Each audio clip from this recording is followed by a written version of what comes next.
Salut, je suis le chef Dylan. Aujourd'hui, on va faire un nam prik prik Tyrone. Le nam prik prik Tyrone est un plat à base de piment cuit fait de grains de poivre vert et de poissons croustillants. Il y a aussi du porc dedans. C'est une merveilleuse pâte de chili. Bon, pour commencer, il faut préparer quelques petites choses. Un peu de pâte tout d'abord. Vraiment simple, on a un peu de sel et un peu d'ail, taille, non pelé. Et plus il est petit, mieux c'est. Également quelques piments oiseaux verts.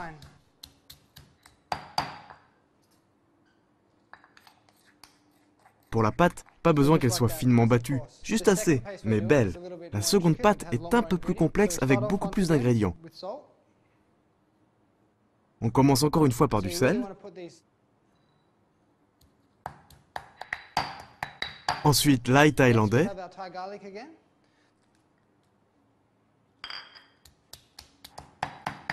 Pour les deux ingrédients suivants, le curcuma et les petits oignons, on doit en faire des brochettes et les déposer sur une flamme chaude juste pour les faire griller jusqu'à ce qu'ils deviennent tendres au milieu. En les faisant griller, vous les rendez plus doux et ça donnera une pâte plus légère et plus délicate.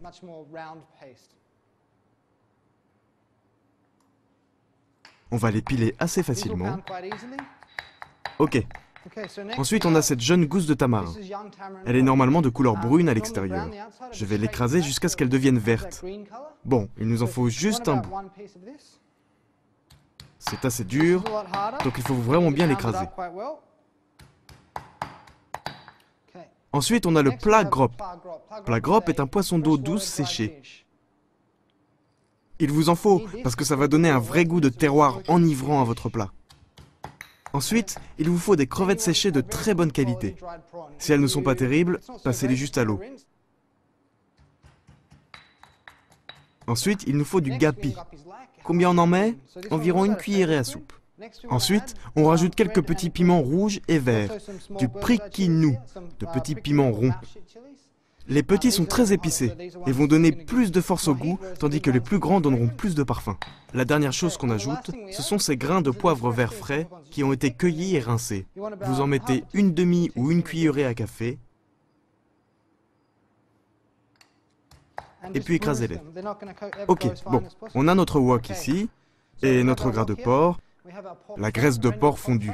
Encore une fois, si vous n'en avez pas, vous pouvez tout simplement prendre de l'huile. Mais la graisse de porc le rendra plus riche, plus vivace et plus savoureux. On en met un peu, mais pas trop. Vous pouvez toujours en rajouter plus tard si vous voulez. Ensuite, on a de la poitrine de porc ici. Elle a été coupée en tranches de 2,5 cm. Et on la met dans le wok. La graisse va brûler encore plus de l'intérieur. Donc ne vous souciez pas de l'huile ou de trop de gras. Donc on les coupe, et notre porc est teinté et beau. Soyez prudents, car il est tellement gras qu'il peut éclabousser sous peu. Et puis on a nos piments et la pâte d'ail qu'on avait préparée avant. On les y ajoute. Ok, bon, l'ail est cuit maintenant et on ajoute notre pâte.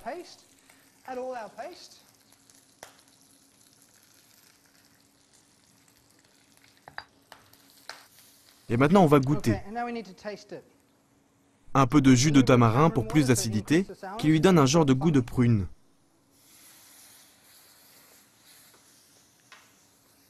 Ok, maintenant on revient à ça. On a du kratchai, qui est du gingembre sauvage, et on l'ajoute au wok. On a notre mangue verte, qu'on avait découpée avant, quelques grains de poivre, des piments écrasés, le zeste du somsa obtenu auparavant du citron. Bien. Quand vient le moment de le servir sur une assiette, il vous en faut une bonne quantité. On le mange avec des légumes très frais, donc pas besoin de mordre trop. Vous le mangerez avec du riz. Ce plat est un plat merveilleux qui se mélange très bien avec un jaune d'œuf et du poisson dans le cadre d'un repas partagé. C'est tout simplement très délicieux. Voilà un poisson d'eau douce grillé. Si vous n'avez pas de poisson d'eau douce, vous pouvez utiliser des poissons de mer ou des calamars grillés. Vous pouvez aussi faire un peu de viande de porc tendre si vous voulez. C'est juste comme du porc caramélisé thaï ou du porc croustillant. Presque tout va bien avec.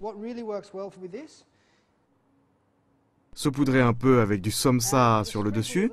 Et voici le poisson séché au poivre vert.